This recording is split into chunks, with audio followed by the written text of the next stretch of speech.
Hi, this is Not Netflix Natters, Series 3, Episode 4, The Attention Economy and Childhood. Hi, I'm Jan Falconer. I'm a children's author and a grandmother, and this is Not Netflix Natters. Now, today's episode, The Attention Economy and Childhood. A few years ago, if we'd been talking about children's media, I suspect most of us would have focused on the content. Which programs are educational? We'd be thinking which books are worth reading. And we'd also be thinking about which games are suitable. Now those questions really still do matter, but increasingly I find myself asking a different question. And maybe you do too. Who is competing for children's attention? And perhaps more importantly, what happens when families' attention becomes one of the scarcest resources in modern life? Now, before we go any further, I'd like you to think about something.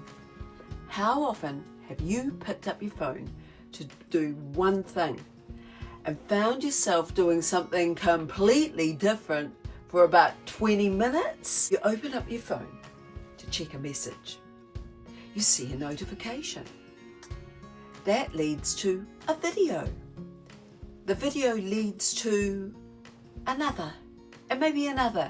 And before you know it, you've completely forgotten what you actually intended to do in the first place. It's a very human experience.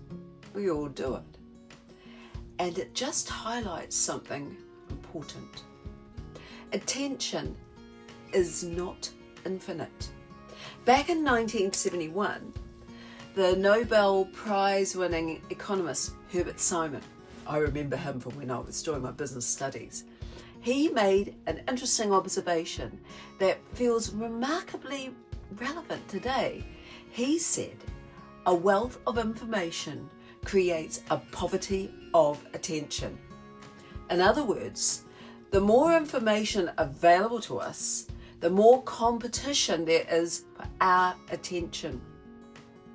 And our attention is limited. There are only so many hours in the day, only so much energy, only so much mental bandwidth. Every time we say yes to one thing, we're really saying no to something else. And for families, that really matters enormously, because childhood is shaped not only on what children watch, read and play, it's shaped by where family attention goes. Now, I want to be very careful here. This isn't about blaming anyone, let alone parents. Far from it. Most families today are juggling work, childcare, household responsibilities, rising costs, and countless other demands. People are often making decisions when they're tired, busy, and stressed. Convenience becomes valuable. Sometimes it becomes so necessary. Herbert Simon also explored something called bounded rationality. The idea that people make decisions with limited time, limited information, and limited resources. In reality, most of us aren't looking for a perfect answer. We're looking for an answer that's good enough. And families are no different. But this brings us to a very interesting question. Why are so many organizations competing for our attention in the first place? Well, that's because attention has economic value. Author and academic Shoshana Zuboff explored this in her book, the age of surveillance capitalism. Her central argument was that the attention has become a valuable commodity. Digital platforms aren't simply competing to entertain us, they're competing to keep us engaged, to keep us looking, scrolling, clicking, returning. Now, whether you agree with her conclusions or not, I think the question she raises is worth considering. What happens when human attention becomes commercially valuable? This is because children's attention has value. Parents' attention has value. Families' attention has value. And whenever something has value, somebody will compete for it. The challenge is that these competitions seldom arrive dramatically.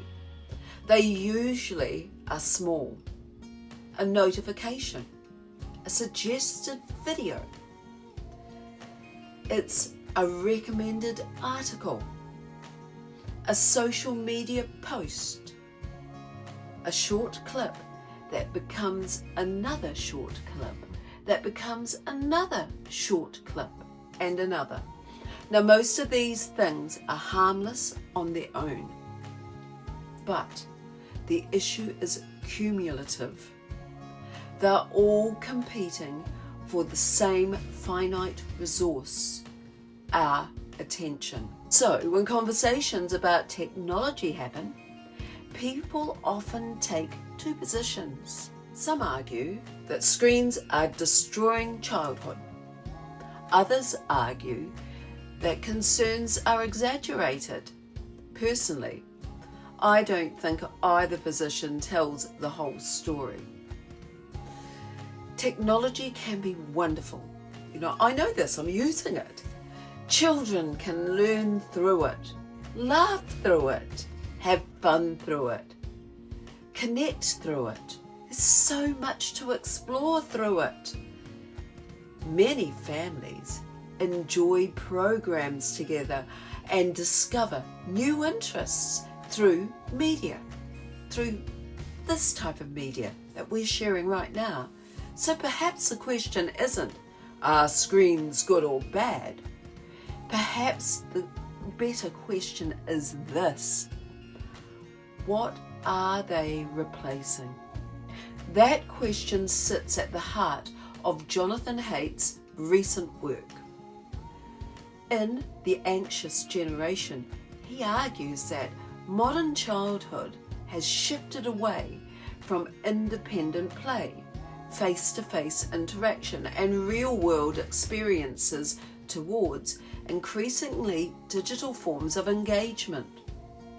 Whether you agree with the conclusion or not, one point is often difficult to ignore. When one activity expands, often another contracts.